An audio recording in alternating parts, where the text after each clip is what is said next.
నమస్కారం అండి. నా పేరు భవాని ఫణీంద్ర. మీరు చూస్తుంది భవాని అగ్రి ఛానల్. ఇవాళ మనం చిత్తూరు జిల్లా కాయితి అనే ఊరికి వచ్చాం.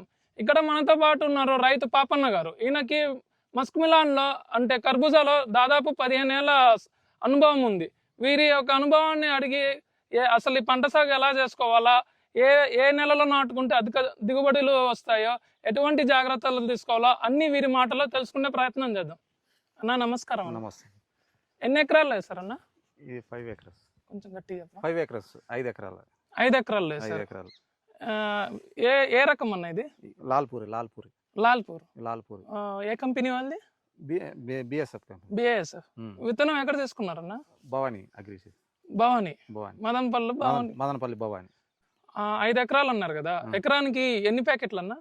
ఎకరాకి వచ్చి 7 ప్యాకెట్ల నుంచి 8 ప్యాకెట్లు. మనం బాదులు తోలుకునే దాన్ని బట్టి 7 ప్యాకెట్ల నుంచి 8 ప్యాకెట్లు పడతాయి. 7 ప్యాకెట్ల నుంచి 8 ప్యాకెట్లు అంటే ఎన్ని మొక్కలు పడతాయన్న? అంటే ఒక ప్యాకెట్కి వచ్చి 1000 మొక్కలు. 7,000 నుంచి 8,000 ఎకరాకి నాటుకోవచ్చు. 7,000 నుంచి 8,000 బద్దిలో వస్తాయి.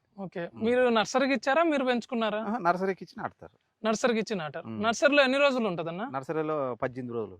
నర్సరీలో 18 రోజులు. 18 రోజులు. ఓకే.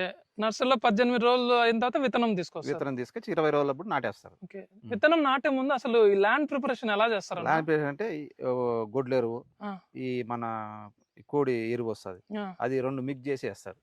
కోడేరు గొడ్లేరు మిక్స్ చేసేసి ఆ బోదులు కొట్టేటప్పుడు బోదులకి వేసి మళ్ళీ బోదులు కొట్టేసి పేపర్ వేసి దాని మీద నాటేయడం. ఈ ఎట్లా ఎన్ని మోతాదు ఇవన్నీ? అంటే మనం ఎంత ఇది అంటే అంత వేసుకోవచ్చు. 10 టన్నుల వరకు వేసుకోవచ్చు ఎకరాకి. 10 టన్నుల వరకు 10 టన్నుల వరకు వేసుకోవచ్చు. ఇప్పుడు వేసుకోవచ్చు అన్నారు కదా, వీటి వల్ల మనకు లాభం ఏంటి? లాభం అంటే దాని వల్ల గ్రోతింగ్, ఇప్పుడు పచ్చదనం ఉంది, గ్రోతింగ్, ఈల్డింగ్ బాగా వస్తుంది. నీకు ఎరువు వేయకపోతే అసలు పంట చేయని అవసరమే లేదు నాకు తెలిసి. గ్రోతింగ్ వీల్డింగ్ అనేది ఉండదు. నీకు 10 ఎకరాలు ఎరువు వేయకుండా 10 ఎకరాలు చేసేది, ఎరువు వేసి 2 ఎకరాలు చేసేది, 2 ఒకటి వేస్తారు. ఎన్నిసార్లు దుక్కి దున్నారన్న? ఇది 5-6 సార్లు దున్నాను. 5-6 సార్లు దుక్కి దున్నారు. 5-6 సార్లు దుక్కి దున్నాక దానిలో కూడా ఆఖరి దుక్కులు వేస్తారా? ఆఖరి దుక్కులో చల్లేసి మళ్ళీ బోధులు తోసేస్తాం. బోధలు తోడేస్తారు. బోధలు అదే బెడ్కి ఎంత డిస్టెన్స్ పెట్టారన్న? 4 అడుగులు. 4 అడుగులు పెట్టారు. మొక్కకి ఎంత పెట్టారు? మొక్కకి 12 సెంటీమీటర్లు 15 సెంటీమీటర్లు వస్తుంది. 12 ఒకటి అడుగు. ఇప్పుడు స్టేజ్ వైస్ మాట్లాడుకుందాం. 20 రోజులు మొలక నాటారు. దాని తర్వాత నుంచి మన పంట సాగు 60 రోజులు కదా. ఈ 40 రోజులు 20 రోజుల నుంచి 60 రోజులకు మీరు ప్రధాన పంటలు ఏమేమి చేశారో, ఎటువంటి ప్రాబ్లమ్స్ వచ్చాయి, ఎటువంటి ఎరువులు వదులుకున్నారు, అది స్టేజ్ వైస్ మాట్లాడుకుందాము. మనకి ఫస్ట్ వేస్తే సిఎన్ కానీ 99 కానీ ఇవి వేస్తే గ్రోతింగ్ అనేది బాగా వస్తుంది. ఎన్ని రోజులు అప్పుడు వేస్తారు? మనం 25 రోజుల తర్వాత స్టార్ట్ అంటే ఈ 10 రోజుల తర్వాత, నాటిన 10 రోజుల తర్వాత స్టార్ట్ చేసుకుంటాం అనమాట. ఓకే. అవి ఎంత మోతాదులు వేస్తాము? ఎకరాకి 4 కేజీలు. ఓకే. డే బై డే వేసుకుంటా ఉంటాం. ఎన్ని రోజుల వరకు వేసుకోవాలి? ఇది 35 రోజుల వరకు వేసుకోవాలి. ఓకే. 30 రోజుల తర్వాత ఈ సుడు అనేది వస్తుంది. ఈ సుడు వస్తే ఇట్లా గిల్లేసినాం చూడు, ఇట్లా గిల్లామా, ఈ సుడు గిల్లేస్తే నీకు కాయ సెట్టింగ్ అనేది వస్తుంది 30 రోజులకి. 30 రోజుల తర్వాత ఈ 99 కాకుండా 13, 40, 30 వస్తుంది. అవి కానీ 52, 34 కానీ అట్లా మందులు వదులుకుంటా పోవాలి. ఆ మందులు ఎప్పుడు 35 రోజుల తర్వాత? 30 రోజుల తర్వాత. 30 రోజుల తర్వాత ఫస్ట్ ఏం వదులుతారన్న? ఫస్ట్ 52, 34. 52, 34 అది దేనికి వదులుతారన్న? అదే ఫ్రూట్ సెట్టింగ్ అయ్యేదానికి, సైజులకి. అది ఎన్ని రోజులు వదులుతారన్న? అది అంతే 40 రోజుల వరకు. 40 రోజులు అంటే 10 రోజులు వదులుతారు. 10 రోజులు వదులుతాము. రోజు వదులుతారా? రోజు డే బై డే. ఎంత మోతాదులో వదులుతారు? 4 కేజీలు. 4 కేజీలు ఎకరాకి 4 కేజీలు. డే బై డే వదులుతాం కాబట్టి ఎకరాకి 4 కేజీలు. ఓకే. ఎక్కువ వదలని అవసరం లేదు. ఓకే. దాని తర్వాత ఏది వదులుతారు? 40 రోజుల తర్వాత 13,045, 37. ఈ 13,045 40 రోజుల తర్వాత ఎన్ని రోజుల వరకు వదులుతాము? అది నీకు 57 రోజుల వరకు వదులుకోవచ్చు. 57 రోజులు. 37, 13,045 సైజులకి ఆ 2 వదులుకుంటే నీకు సైజులు వచ్చేస్తాయి. 2 కలిపి వదులుతారా? కాదు, ఇది ఒక రోజు, అదొక రోజు. దాని తర్వాత ఒకటి. దాని తర్వాత 40 నుంచి 55 రోజులు. 57 రోజుల వరకు. 57 రోజుల వరకు మళ్ళీ స్టాప్ చేస్తాం. మళ్ళీ కటింగ్ వచ్చేస్తుంది. కాయ కటింగ్ వచ్చేస్తుంది. 57 రోజుల నుంచి కటింగ్ వస్తుంది. కటింగ్ వచ్చేస్తుంది. ఓకే. ఈ కటింగ్ కన్నా ఇంకేమైనా సమస్యలు వచ్చాయి? సమస్యలు అంటే ఇది బూడిద రోగము, డోని వస్తుంది. ఓకే.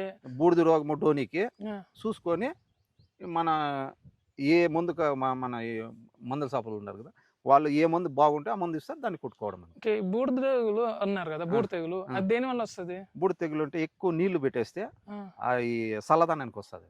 ఎక్కువ నీళ్ళు ఉంటే చల్లదనం వస్తదా? చల్లదనం అంటే ముంచు పడే దాన్ని బట్టి వస్తుంది. ఓకే. ఒక ఎండగా అయింది అనుకో రాదు బూడిద తెగులు అయితే. ఓకే. అగ్గిరోగం అయితే 45 రోజుల తర్వాత కంపల్సరీ వస్తుంది.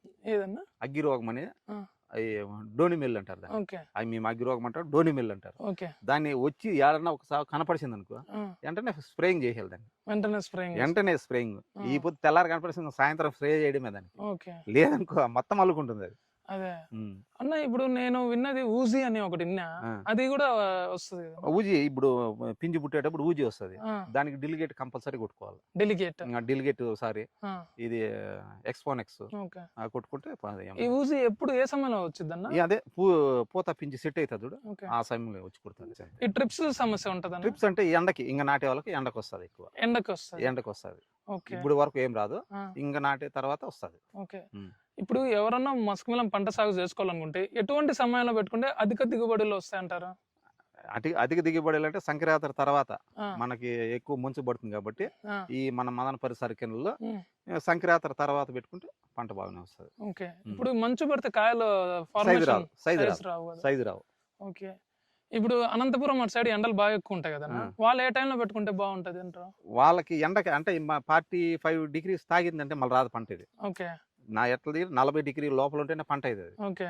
మళ్ళీ 45 degrees కాయింది అనుకో మనం నీళ్లు పెట్టలేము, నీళ్లు పెట్టినా కాయ వచ్చినా కూడా పగిలిపోతుంది, కాయ పగిలిపోతుంది. మినిమం ఎంత టెంపరేచర్ నుంచి? 40 టెంపరేచర్ లోపల ఉండాలి. ఓకే. ఇందాక వర్షాకాలం ఉన్నారు కదా, మినిమం 30 degrees అన్న పైన ఉండాలి కదా? ఉంటది. వర్షాకాలం అంటే వర్షాకాలం వస్తుంది, వర్షానికి దెబ్బతిని ఊజీలు ఎక్కువ వస్తాయి. ఇప్పుడు అదే వర్షానికి దెబ్బతింటది, ఊజీ ఎక్కువ వస్తుంది. అదే నాతో ఒక ఆయన చెప్పారు, మినిమం 30 degrees అన్న ఉండాలా, చివర 40 degrees వరకు ఉండాలా. 30 నుంచి 40 మాత్రమే మస్క్ మిలన్ పంట అనేది వస్తుంది. దానికన్నా తక్కువ ఉన్న పంట సమస్య రాదు, అది క్లైమేట్ ఎఫెక్ట్, చల్లగా ఉండాలి. ఎక్కువ ఉన్నా రాదు. అంతేనన్నా? అంతే. చూసారుగా ఫ్రెండ్స్, మనం రైతుతో మాట్లాడి మస్క్ మిలన్ పంట సాగు ఎట్లా చేసుకోవాలో తెలుసుకున్నాము, ఎటువంటి జాగ్రత్తలు తీసుకోవాలో తెలుసుకున్నాము. సో నేనేం చెప్తున్నా అంటే మన దాంట్లో ఒక మస్క్ మిలనే కాదు, అన్ని రకాల పంటలు ఫార్మర్స్ అనుభవాలన్నీ మన ఛానల్ ఉన్నాయి. కావున ప్రతి ఒక్కరు మన ఛానల్ సబ్స్క్రైబ్ చేసుకోవాలనుకుంటున్నాను.